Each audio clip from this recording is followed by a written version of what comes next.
IDFM 98 de l'Amande FM.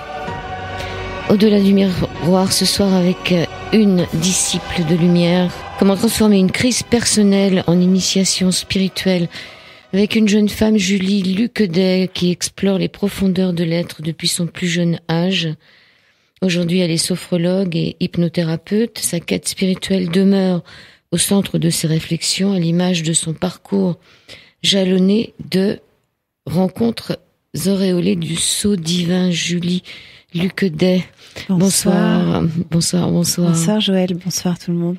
Alors un livre publié aux éditions Entre deux mondes, Disciples de lumière, où l'on voit un personnage, on ne sait pas si c'est un homme ou une femme, ce serait plutôt un homme, qui est perché sur une crête de montagne en hauteur avec un soleil derrière. Il tient un grand bâton de pèlerin. Transformer une crise personnelle en initiation spirituelle. Oui. Dans votre livre au départ, vous ne parlez absolument pas de vous. Vous dites que les lignes qui vont suivre sont issues de l'essence de mon âme et de mon cœur ardent. Ce livre est le fruit de la traversée de ma propre épopée, de ce qu'il m'a été donné de vivre, de comprendre et d'expérimenter dans ma propre chair. On s'attendrait à ce que vous nous racontiez votre vie, tout ce qui a pu se passer. Eh ben, pas du tout. Vous faites une initiation pour qu'on devienne des disciples de lumière sans nous parler de vous, pratiquement pas. Mais à la fin du livre, il y a quand même une note de l'éditeur, une sorte de biographie qui dit que vous êtes né en novembre 79, que vous avez eu un premier problème à 14 ans où votre père a mis fin à ses jours. Oui. Que vous l'avez vu la nuit par le biais d'un contact inattendu. Peut-être que vous pourrez nous en dire quelque chose. Ouais. Ça, vous aviez 14 ans. À 21 ans, deuxième suicide de quelqu'un que vous considériez comme votre frère. Oui. Vous avez été gâté. Ouais. Après, vous êtes formé en sophrologie en 2006. Vous avez ouvert votre cabinet. Et en 2010, vous êtes devenue formatrice. Et là, ça va peut-être être l'occasion d'en parler dans ce livre. Vous avez fait un burn-out, ça s'est pas bien passé. Mais j'aimerais qu'on reste un tout petit peu sur vos visions. Est-ce que vous en avez encore ou... Oui, tout à fait. C'est même la tendance va plutôt au développement des perceptions. Alors ce qui est intéressant, ce que je trouve intéressant quand je suis face à des personnes un peu sceptiques, c'est de se dire que quand j'avais 14 ans, j'avais aucune notion, aucune connaissance du monde ésotérique dans le sens intellectuel, quoi. Je ne savais pas, et je percevais des choses qui étaient difficilement définissables, mais en tout cas, on sait, on sait quand on n'est pas seul, on sait quand il y a quelque chose d'étrange. Donc je pense que c'est effectivement ce premier contact avec le monde invisible qui m'a amené à me poser beaucoup de questions, à vouloir comprendre ce qu'est la conscience. Et je pense que c'est ça qui m'a amené à faire des études de psychologie, mais surtout après travailler en sophrologie, en hypnose, parce que je reste complètement fascinée par le mystère de la conscience. Voilà. Alors comment ça s'est passé avec votre papa ? Il avait quelque chose à vous dire, il était parti trop vite, il se sentait coupable. Alors, c'était des perceptions sensorielles, donc j'avais pas à l'époque de clairaudience ou de choses comme ça. Par contre, je le sentais dans l'appartement où je vivais. Alors même, il avait jamais mis les pieds dans cet appartement parce que mes parents étaient séparés. Mais la nuit, en fait, je sentais des souffles froids sur mes mains, sur mon front, et puis je me sentais vraiment observée dans cet appartement. Et puis un jour, ça s'est arrêté. Et je me suis sentie beaucoup mieux et bizarrement ma maman ce jour-là me dit: oh là, je me sens super bien aujourd'hui. Et je lui dis: ouais, moi aussi, mais ça peut pas être pour les mêmes raisons que moi. Et elle me dit: dis-moi toi. Et puis finalement c'était pour les mêmes raisons. Elle avait les mêmes perceptions, on s'en était jamais parlé, ça avait duré 1 an. ouais, évidemment, ça a ouvert une grande porte. Et puis parce que quand on est confronté aussi jeune à la mort d'un proche, nécessairement on s'interroge sur la mort. Mais du coup, je trouve que ça amène beaucoup plus de questions sur la vie. Enfin, personnellement, ça m'a amené beaucoup plus de questions sur qu'est-ce qu'on fait là. Et du coup, si je suis vivante et si moi je choisis, parce que si on décide de mourir, c'est qu'on peut aussi décider de vivre quand ça va mal. Et du coup, choisir d'être vivant. Et je pense que c'est un peu le chemin de ma vie, effectivement, parce qu'avec 2 suicides très rapprochés, ça invite à dire, bah voilà, moi je vais essayer de vivre. Et qu'est-ce qu'on en fait? Et alors si je suis vivant, ça veut dire que j'ai un pouvoir à un moment. Et du coup, connecter avec ce pouvoir créateur, je pense que c'est ce qui est le plus fort. Et puis c'est la seule chose qui nous appartient vraiment, puisque tout le reste va se barrer, tout le reste va s'en aller. Donc Donc en 2006, vous faites une formation de sophrologie. En 2010, vous ouvrez votre cabinet. Vous devenez formatrice. Oui. Et là, vous arrivez à Paris. Je sais pas, vous arrivez récemment à Paris. Ouais. Là, ça commençait à faire un petit moment que j'avais un cabinet. Bon, c'était pas évident pour moi d'être en région parisienne tout le temps, que j'ai quitté d'ailleurs depuis, mais voilà. Par contre, mon métier, je l'exerce toujours et me plaît beaucoup.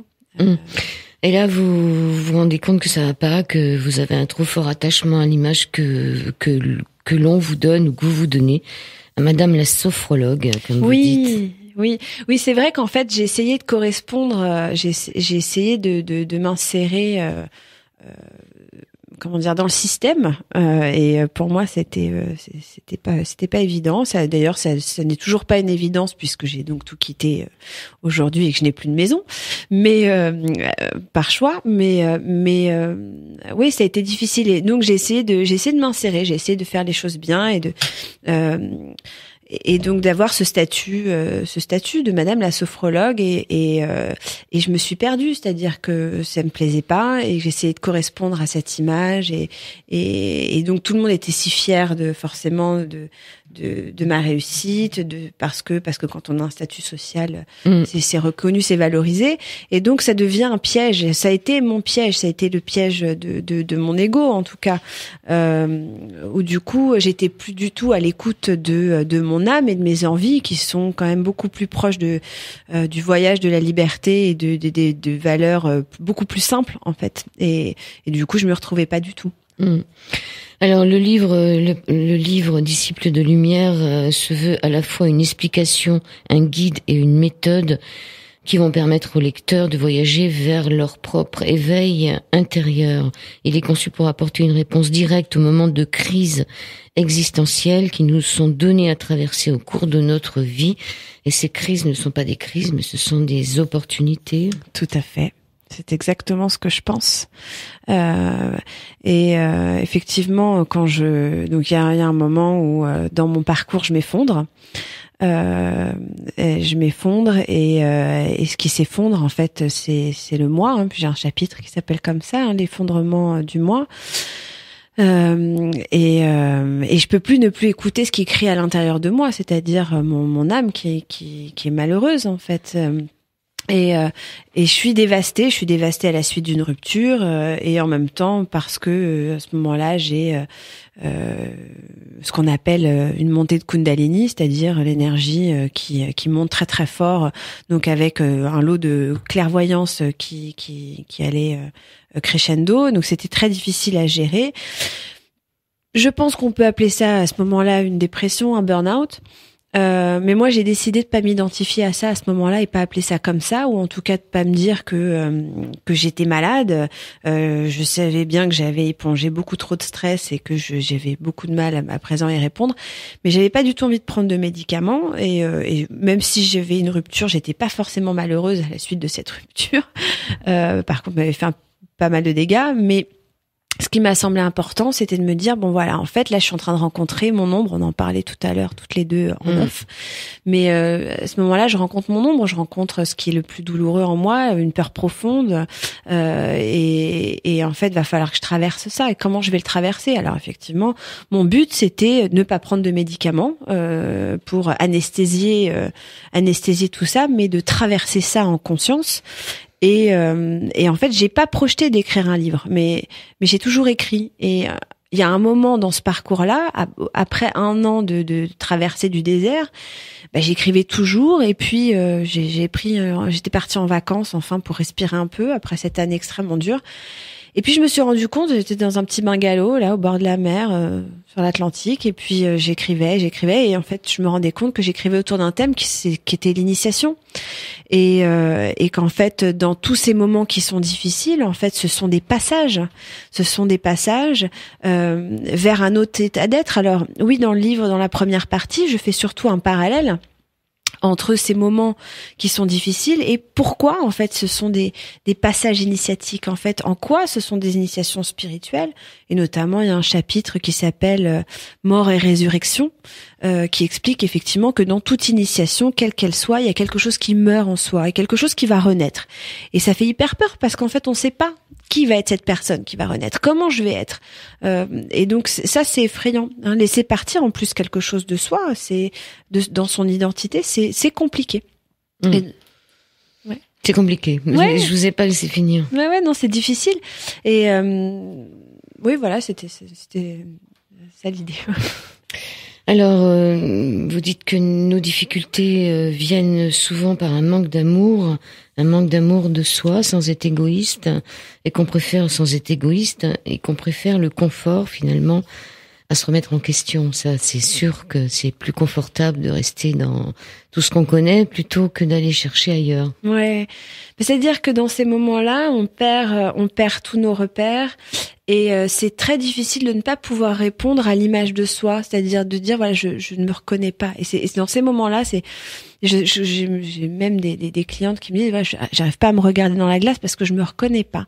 Et puis pas pouvoir offrir aussi aux autres cette image qu'on a l'habitude de leur offrir. D'habitude je suis la personne toujours sympa, toujours guillerette, ou alors qui est toujours qui a une bonne écoute. Je suis la bonne amie toujours présente. Mais à un moment je ne peux plus faire ça. Et là, ça devient compliqué. C'est-à-dire que quand on atteint ce point-là, ça devient très très difficile quand on ne peut plus répondre à ce qu'on a l'habitude de faire. Donc là, ça veut dire que on est parce que souvent on est quand même dans une adaptation. On a choisi des rôles qu'on aime bien de soi-même. Hein. Voilà, je suis la bonne copine qui écoute, ou celle qui fait rire tout le monde. Enfin voilà, on a des rôles comme ça qui nous plaisent bien, qu'on aime bien.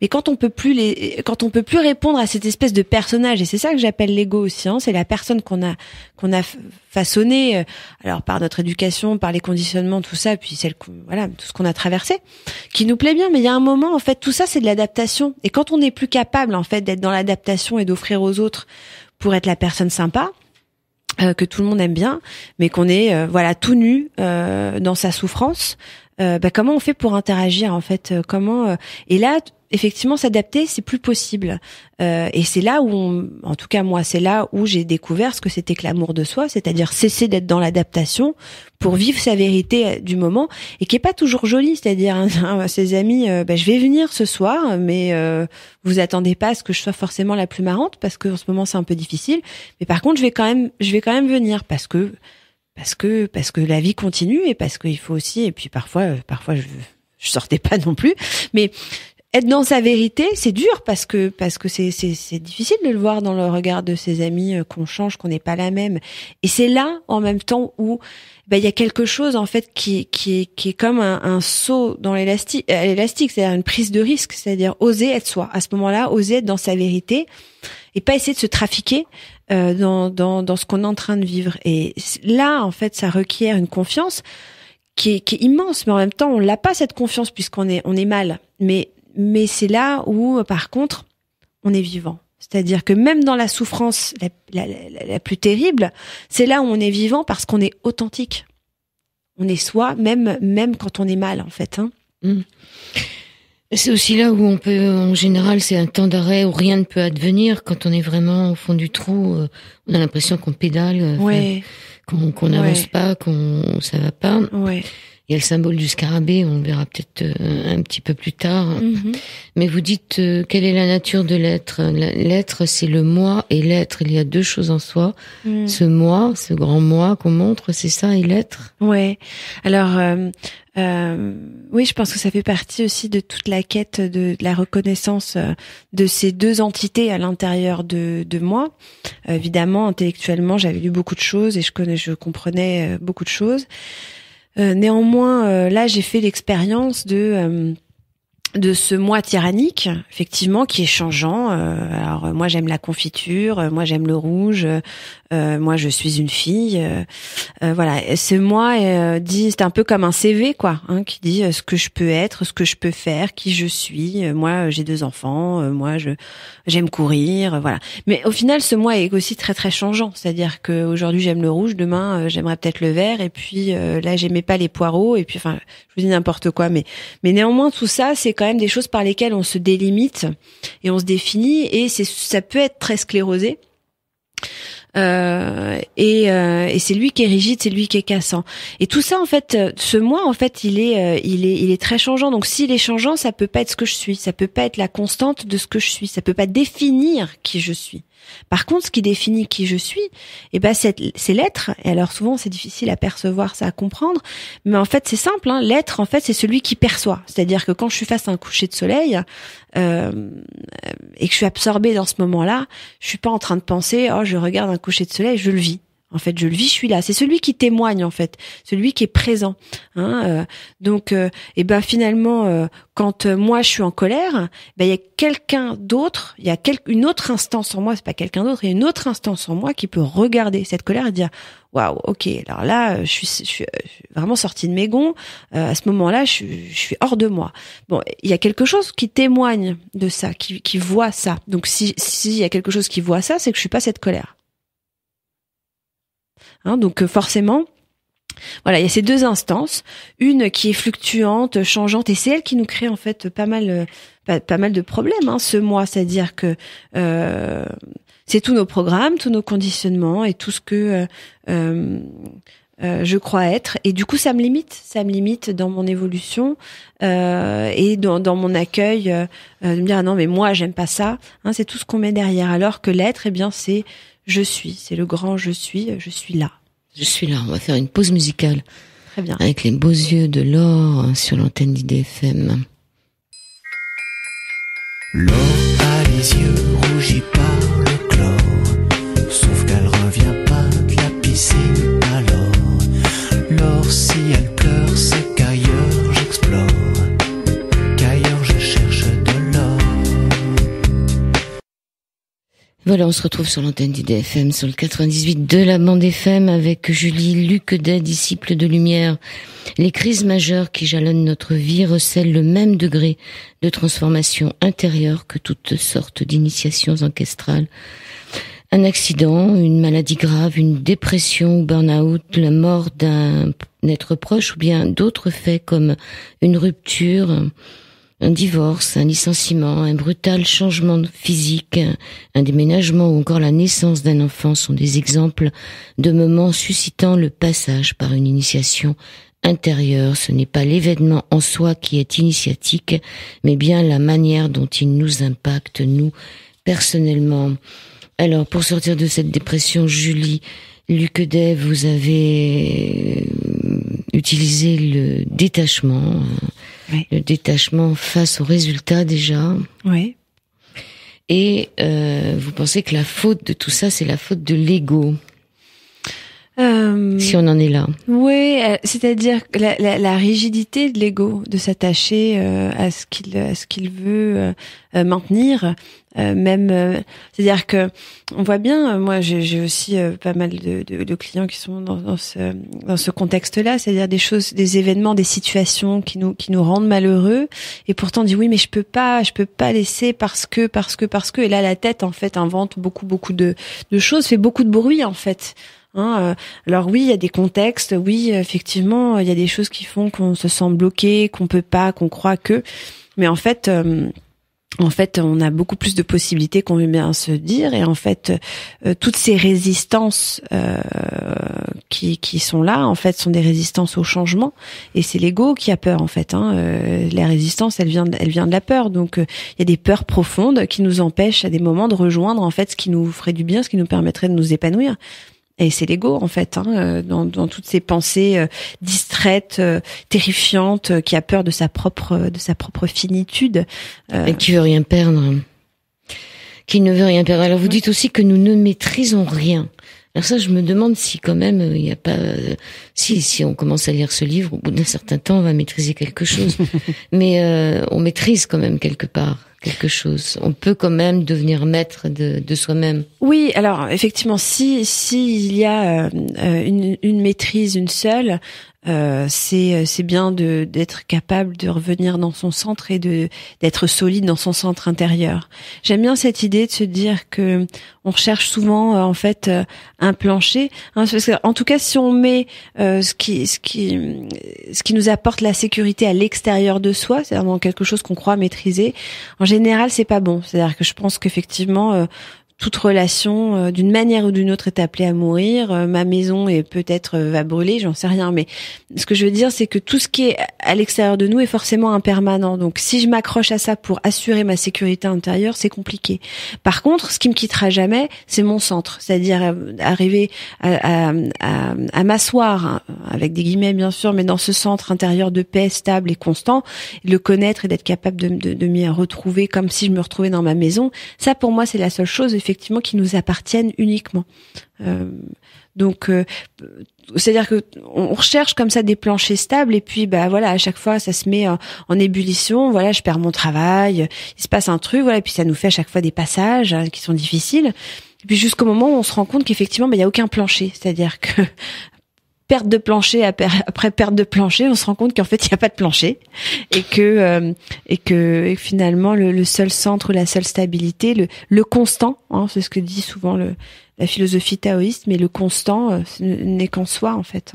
On est dans une société où il ne faudrait pas souffrir. On ne devrait pas avoir de mal. En quoi le parcours initiatique se rapproche de la quête du chevalier que vous évoquez dans votre livre? Ouais. Ben oui, je trouve que c'est une analogie qui marche bien. Effectivement, il y a un chapitre qui parle de ça, pour dire qu'effectivement, toute quête initiatique, donc tout passage, on va dire, douloureux, nous amène un peu à vivre comme la quête du chevalier qui part sans trop savoir où se trouve en fait l'objet de sa quête. Savoir ce qu'il va rencontrer, peut-être même quel est le chemin. Ça veut dire qu'effectivement, on risque de rencontrer peut-être des malfaiteurs, des brigands, des bois obscurs, et puis des moments assez terrifiants où on est seul, on a faim, on a soif, on est fatigué, parce qu'on est dans un moment particulier de sa vie. On est dans un moment difficile, et donc c'est éprouvant. Mais il y a aussi des moments qui vont être merveilleux, c'est-à-dire on va découvrir des lieux tout à coup dotés d'une certaine magie. On va trouver des gens perdus comme nous, mais qui vont nous dire tiens, voilà, va par là-bas, c'est pas mal. Mais à la fin de toute quête, quoi qu'il advienne, en fait, si on prend évidemment la quête chevaleresque, des romans, des histoires anciennes du Moyen Âge, il y a toujours à la fin ce qui nous attend. C'est le dragon posté devant la salle du trésor. Et moi, j'aime bien me dire qu'en fait, oui, ce qui nous attend à la fin de notre quête, c'est notre propre dragon, c'est-à-dire notre plus grosse peur. Il faut le regarder dans les yeux, et ça, c'est pas toujours évident. Ça, c'est pas facile. Oui. Et puis, du coup, ce qu'il y a derrière le dragon, c'est notre propre trésor. Mais il a toujours été là, en fait. Et comme il va falloir affronter ce dragon qu'on a longtemps refusé, effectivement, de regarder dans les yeux. Voilà. Alors donc une mort et une résurrection, cette résurrection qui passe par le scarabée, cet animal qui pousse devant lui ses excréments. Ouais. Une belle image. Ouais. Oui, c'est en tout cas c'est le symbole pour les Égyptiens, c'était le symbole de l'initiation spirituelle. Pourquoi un scarabée? Parce que en fait, c'est vrai que il déplace une boule de matière fécale pour se nourrir, mais aussi en fait, il va pondre ses œufs dans cette boule, en faisant une cavité. Et par la chaleur en fait, eh bien de la crotte, ça va, les œufs vont éclore. Donc excusez-moi d'être vulgaire, mais de la merde va naître la vie. C'est comme le lotus. Voilà. C'est comme la fleur de lotus. Tout à fait. Alors, ce qui veut bien dire, excusez-moi, Joël, ce qui veut bien dire que c'est bien à partir de ce qu'il y a de plus dégoûtant en soi, en fait, qu'on va trouver ce qu'il y a de plus lumineux. Et c'est ça, c'est pour ça que c'était le symbole d'initiation chez les Égyptiens, c'est que je crois qu'il n'y a que effectivement en mettant les mains dans la boue pour faire référence au lotus qu'on va pouvoir effectivement y trouver certainement ce qu'il y a de plus précieux. Et d'ailleurs, c'est comme ça qu'on cherche l'or aussi et les diamants, en ayant les mains dans la terre et dans ce qui est sale. Donc alors, vous avez une description du caveau, c'est-à-dire de ces initiations sûrement dans l'Égypte antique qui se trouve dans votre livre. Donc, on a vraiment un besoin de consommation dans notre société pour avoir l'illusion de ne plus avoir ce fameux vide intérieur, qui est une illusion. Besoin de consommer, d'acheter, d'avoir. De faire diversion, en fait, sur nos manques. La sensation du manque, parce que quand nous naissons sur Terre, nous naissons avec un corps, et donc nous éprouvons le manque. C'est-à-dire qu'on commence par avoir faim, on commence par avoir soif, le manque de rassurance de la chaleur, par exemple, on a froid, on a besoin d'un autre, on a besoin d'affection. Donc on a une foultitude de besoins qui sont, somme toute, tout à fait réels. Et puis évidemment, alors après, on s'en est créé, alors ça, beaucoup. Donc quand on revient déjà, quand on élague en fait tous ces besoins qui sont alors plus que secondaires et qu'on a créé, qu'on se crée en fait et que la société nous génère parce qu'il faut consommer, quand on commence à revenir à des besoins qui sont bien plus essentiels, qui sont effectivement bien manger, bien dormir, voilà. Tout à coup, la vie devient beaucoup moins pressurisante aussi. Et ça, c'est fondamental. C'est-à-dire pour cesser de se générer en fait tout un tas de souffrances. C'est-à-dire qu'effectivement, vous avez dit tout à l'heure, j'ai travaillé sur le détachement. Mais c'est ce qui m'a foncièrement aidée. C'est-à-dire. Qu'est-ce que vous avez lâché en premier? Eh ben, en fait, ça a été par. C'est marrant parce que comme je voulais pas prendre de médicaments, j'ai fait un peu pas mal de médecine douce. Donc j'ai fait de l'acupuncture et puis le docteur qui faisait de l'acupuncture, mais était aussi docteur en nutrition, m'a dit voilà, je voudrais que vous arrêtiez le lactose, le gluten, parce que je vais vous donner des médicaments bio et ce sera plus efficace comme ça. Je me dis c'est compliqué, je suis déjà végétarienne. Et en fait, je me suis dit bon ok, en fait, peu importe, j'ai pas trop envie de savoir comprendre pourquoi. Bon, même si j'ai lu après, mais en fait, ce que j'ai trouvé intéressant, c'était de me dire ok, je vais bien m'occuper de moi. À ce moment-là, je vais bien m'occuper de moi. Mais ça veut dire que tout ce qui est industriel, en fait, j'ai dû arrêter et j'ai mangé principalement des fruits, des légumes.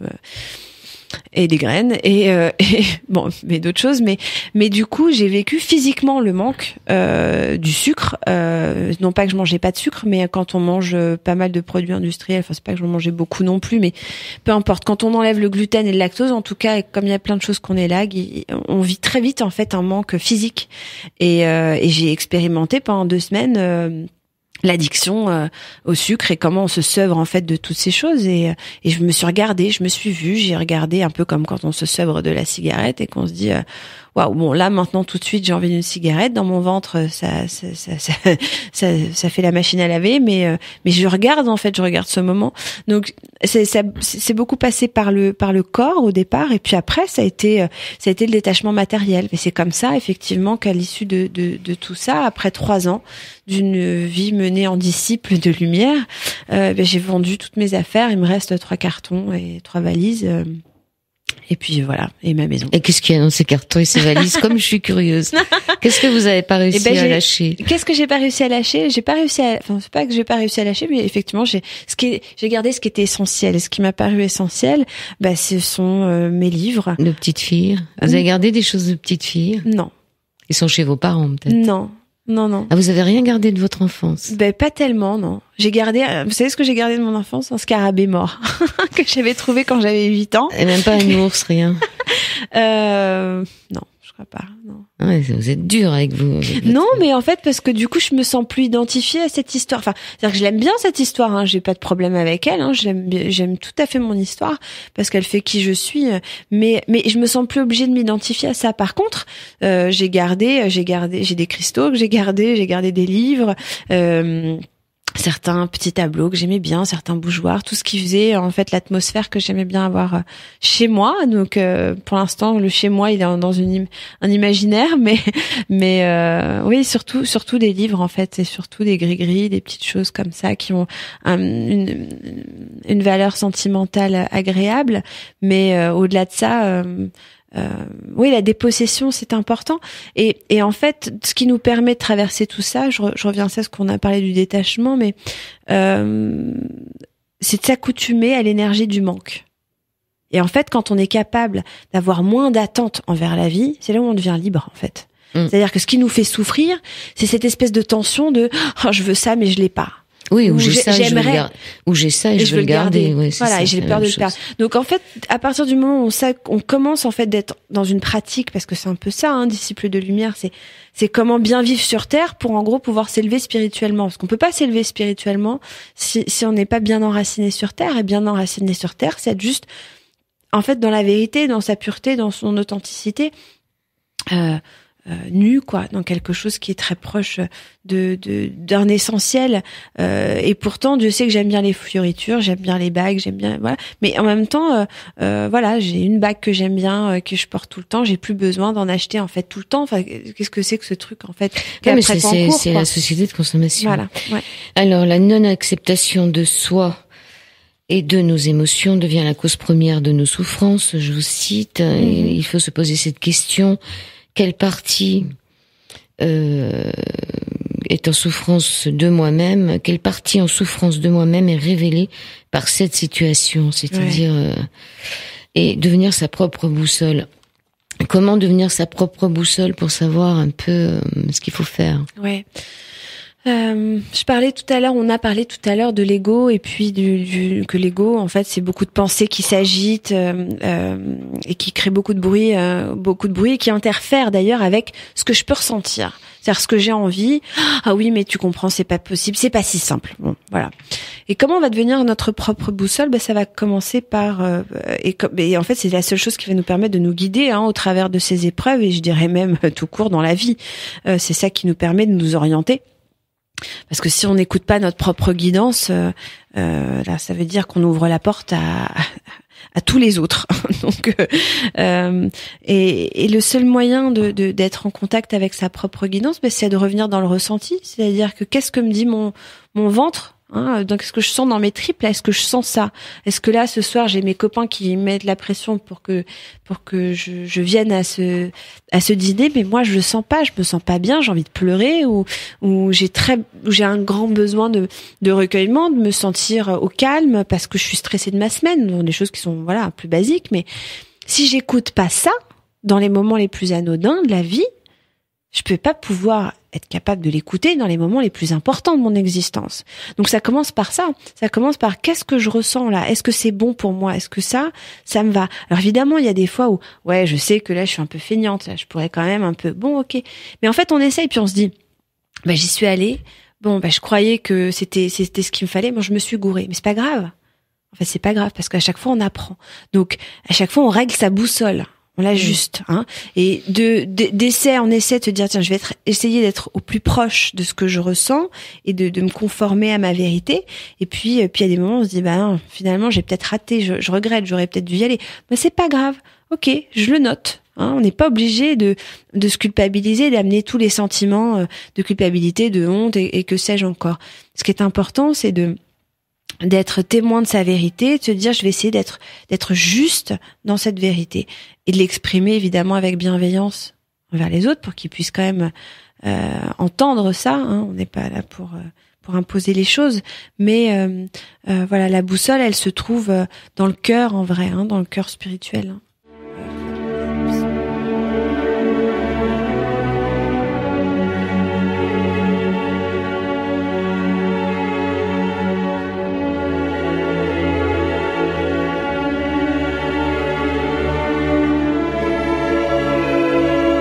Dernière partie d'Au-delà du miroir sur l'antenne d'IDFM avec Julie Luc des Disciples de Lumière. Vous nous dites que nous ne comprenons que ce que nous avons expérimenté, qu'on ne peut pas avoir des maîtres finalement, que nous sommes nos propres maîtres, et que ce livre va aider ceux qui le lisent peut-être à s'y retrouver, à voir un peu ce qui leur est arrivé. Il y a une synthèse à la fin du livre, une synthèse de la discipline, d'abord se recentrer, mettre son propre bien-être au centre de ses priorités, faire les choses en temps et en heure, apprendre à dire non, éviter les émotions négatives, devenir cohérent avec ses émotions, diminuer, équilibrer, on en a parlé un peu, diminuer, arrêter sa consommation d'excitants, etc. Son alimentation, diminuer ses possessions, diminuer sa consommation mentale. Est-ce que vous pouvez nous en dire un peu, TV, Internet, etc. Oui, c'est-à-dire que c'est vrai qu'aujourd'hui on est vraiment sollicité mentalement, alors par le téléphone portable, Internet, tous les mails qu'on reçoit, la connectivité, mais aussi voilà, les médias. Enfin, c'est beaucoup d'informations, et on reçoit en fait énormément d'influence. Je veux dire, on peut, quand on regarde un film qui nous touche, on peut être très affecté, après se sentir triste, voilà, ou au contraire très joyeux. Donc en fait, tout ce qu'on regarde, tout ce que l'on regarde, on écoute, voilà, a une incidence en fait sur notre état émotionnel. Et simplement, c'est de mettre l'accent, se dire voilà, se rendre conscient que tout ça a un impact. Donc commencer à devenir conscient de ce qu'on choisit de mettre à l'intérieur de soi. En fait, pour moi, ce sont des nourritures mentales. Donc, qu'est-ce que je choisis ? Est-ce que je mets des choses qui sont positives, ou est-ce que je commence à focaliser ou à entendre que des choses qui sont négatives ? Et ça, en fait, tout ça, ce sont des choix qu'il nous appartient de faire, justement quand on est perturbé. C'est-à-dire que quand tout va bien, ça nous affecte pas tellement. Par contre, quand on est affaibli, bizarrement, tout commence à prendre du sens. Donc c'est pour ça que c'est tout. Ces items que j'ai écrits, en fait, sont des choses qui sont... Il y a rien de neuf, en fait. C'est vraiment... C'est bête ce que je dis. Ça fait pas très vendeur, mais non, c'est surtout c'est du bon sens, en fait. Oui, on va trouver quelques idées quand même qui vont nous... Oui, mais c'est surtout beaucoup de bon sens. De se dire, finalement, il y a certainement plein de choses que les gens font déjà parfaitement, très bien, et qui leur réussissent. Mais j'ai brossé un panel de tout ce qui peut nous aider à se recentrer quand on est effectivement dans ces moments de turbulence. Voilà, effectivement, prêter attention à ce que je mets, à ce que je prends comme nourriture mentale tout au long de la journée, et puis essayer justement de ne prendre ce qui est nécessaire. Encore une fois, on est dans le dépouillement, puisque c'est dans la partie diminuée, donc dans le dépouillement, puis de prendre ce qui est nécessaire, et puis peut-être que et quand on commence à se demander d'ailleurs ce qui est nécessaire, finalement on s'aperçoit qu'il n'y en a peut-être pas autant que ça. Donc c'est ça qui est intéressant quand on commence à être dans cette démarche. Oui, donc diminuer sa parole, faire attention à ce qu'on dit. Mais c'est plus détaillé dans oui, le en fait chaque item, chaque item est bien développé pour bien fouiller le sujet. Diminuer dans ses activités, cesser de courir après l'activité et les occupations, ça c'est aussi une façon de pas rester seul avec soi-même. Ouais. Équilibrer son sommeil, vous l'avez déjà dit, faire une activité physique, maintenant se relier, pratiquer une relaxation corporelle et mentale, adopter un rituel matinal, adopter des livres qui guident votre développement personnel, émettre des projets positifs, un petit projet par semaine, un moyen par mois et un plus important à 1 ou 2 ans. Vous avez des projets importants, vous ? À 1 ou 2 ans, ça m'étonne parce que vous allez à l'aventure, la partie en Mexique. Oui, c'est vrai. Sans ticket de retour, donc. Non, c'est vrai. Alors après, c'est des propositions. C'est de se dire finalement, quand je fais ça, cette proposition-là, c'est parce que c'est quand je travaillais aussi avec des clientes. Enfin, à l'époque où j'allais pas bien, si j'avais un projet qui était effectivement de partir. Donc je le mettais à 1 ou 2 ans en tout cas. Je savais que je voulais le faire arriver, et ça m'a aidé à tenir aussi. Donc il y a des gens aussi qui sont quand on est dans des périodes qui sont un peu compliquées, d'avoir un projet qui est un peu un projet un grand projet, ça nous permet de tenir, se dire voilà, j'en sais rien, moi je vais dire n'importe quoi, j'ai envie d'être prof de yoga ou j'ai envie de me réorienter prof d'histoire.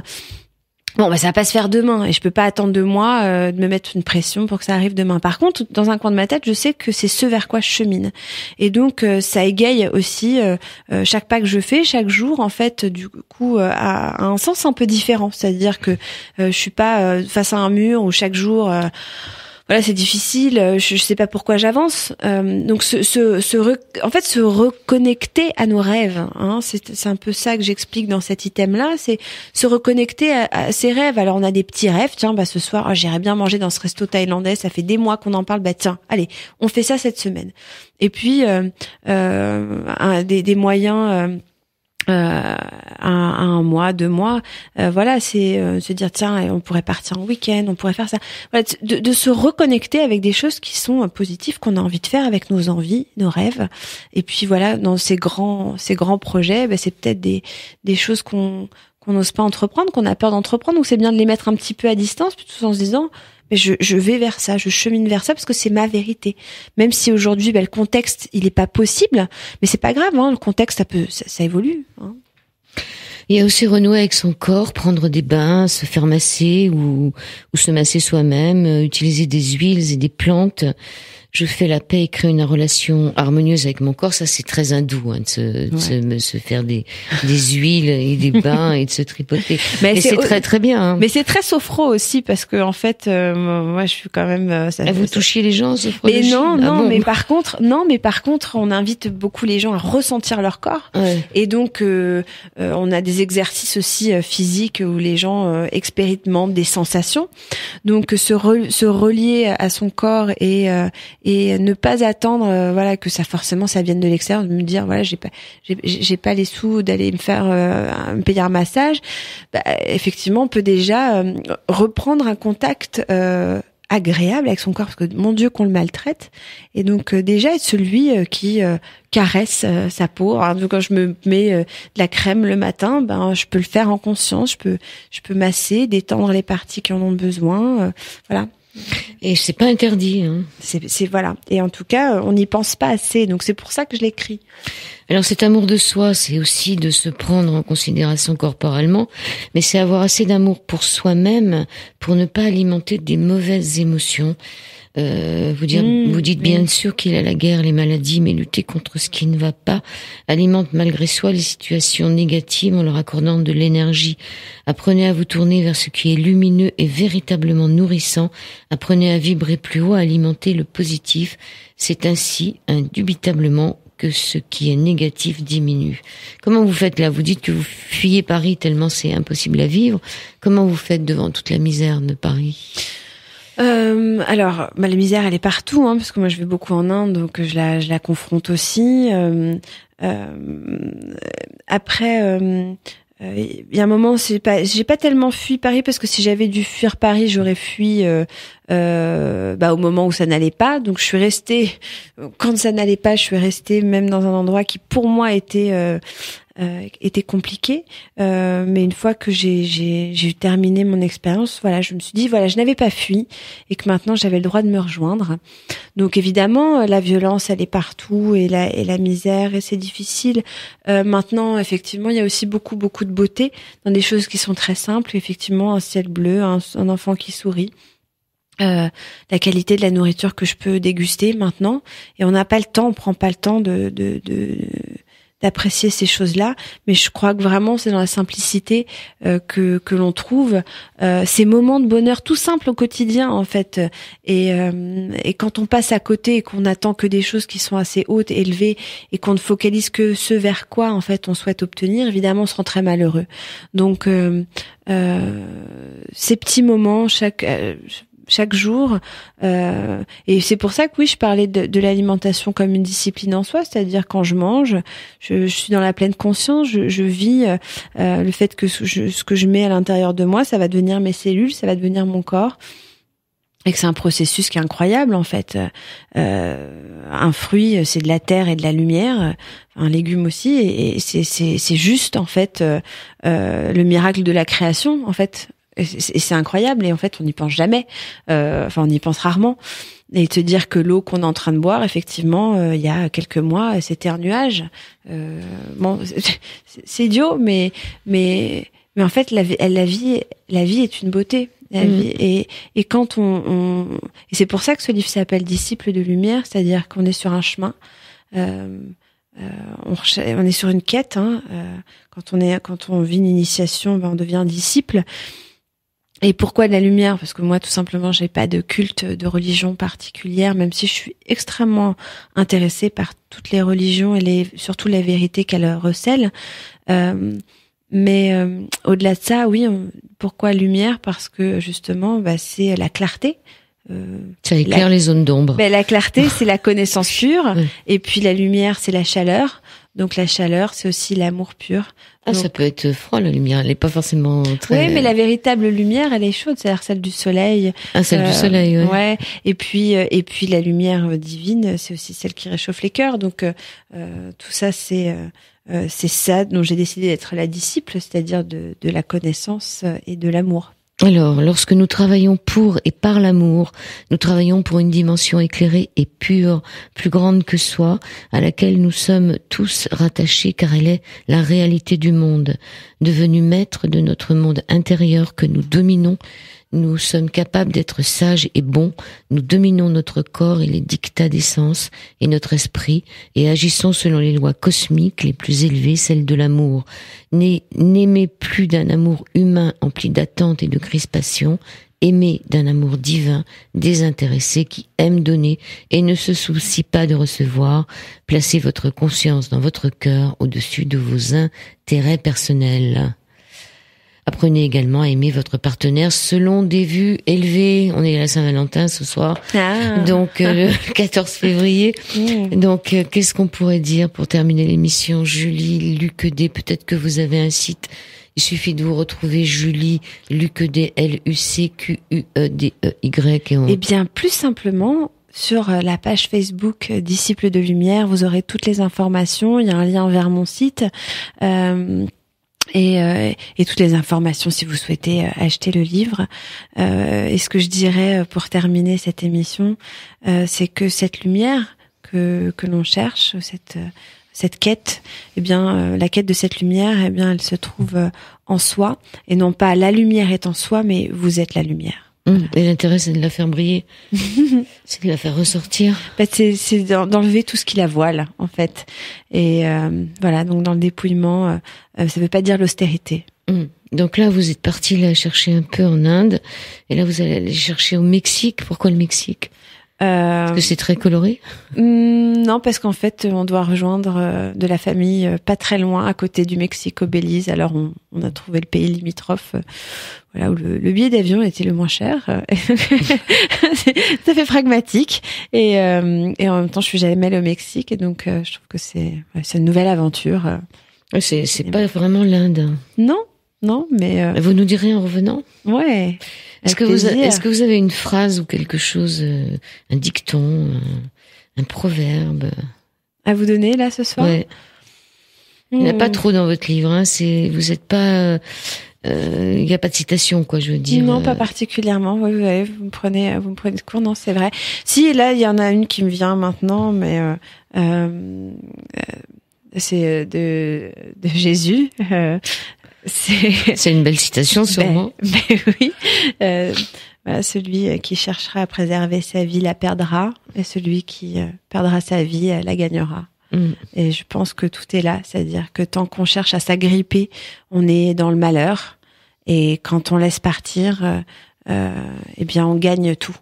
Voilà, donc je trouve que ça dit beaucoup de choses. Et sinon, vous pouvez nous lire le tout début du livre sur la Bhagavad Gita. La Bhagavad Gita, oui, texte sacré de l'Inde, qui pour moi était une belle introduction à ce livre. Maître de tous ses sens ouverts sur le monde, la pensée retirée dans le cœur, tout son souffle vital au sommet de la tête, avec le détachement comme assise. Désignant la conscience par l'unique syllabe « Om », me gardant sans cesse présent à l'esprit. Alors, au terme de sa vie, quand on quitte son corps, on suit la voie suprême. Qu'est-ce qu'on peut souhaiter comme bonne Saint-Valentin à tous les amoureux? Le couple, c'est d'abord s'aimer soi-même pour pouvoir bien aimer l'autre et être trop se fondre dans l'autre. Il y a toujours le risque de donner toutes les clés de son pouvoir personnel à l'autre. Alors, je crois que bien aimer l'autre, ça commence par bien s'aimer soi-même, respecter ce qui nous est le plus important, ce qui nous est essentiel. De rester en contact avec soi, ses passions, ses désirs. Bien sûr que les compromis ça existe, mais ne pas être dans l'adaptation permanente. Et ça, je pense que c'est essentiel pour bien vivre, que ce soit alors en couple, que ce soit en société, que ce soit au travail, mais en famille. Mais rester dans son centre, ça c'est voilà. Merci Julie. Luc, Disciple de lumière est publié aux éditions Entre deux mondes. Merci beaucoup. Bon voyage au Mexique. Merci beaucoup.